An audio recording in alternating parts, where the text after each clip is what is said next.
Canter auto car ನಡುವೆ ಅಪಘಾತ, ಓರ್ವ ಮಹಿಳೆ ಓರ್ವ ಪುರುಷ ದುರ್ಮರಣ. ಸುಮ್ಮನಹಳ್ಳಿ ಜಂಕ್ಷನ್ ರಸ್ತೆಯಲ್ಲಿ ಆಕ್ಸಿಡೆಂಟ್.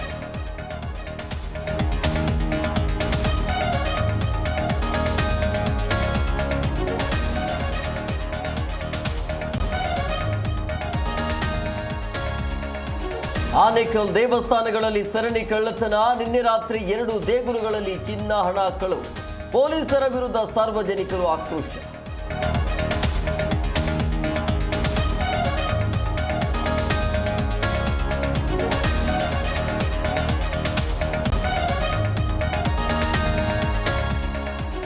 ಟ್ರಾಫಿಕ್ ಫೈನ್ ಶೇಕಡ 50ರಷ್ಟು ಡಿಸ್ಕೌಂಟ್ಗೆ ಭರ್ಜರಿ ರೆಸ್ಪಾನ್ಸ್. 22 ದಿನದಲ್ಲಿ 106 ಕೋಟಿ ರೂಪಾಯಿ ದಂಡ ಸಂಗ್ರಹ.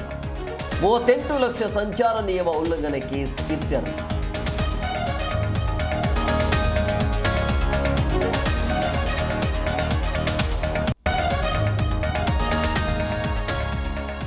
ನಟ ದರ್ಶನ್ ನಿವಾಸದಲ್ಲಿ ಕಳ್ಳರ ಕೈಚಳಕ, 3 ಲಕ್ಷ ನಗದು ಕಳವು ಮಾಡಿರುವ ಕಿಡಿಗೇಡಿಗಳು.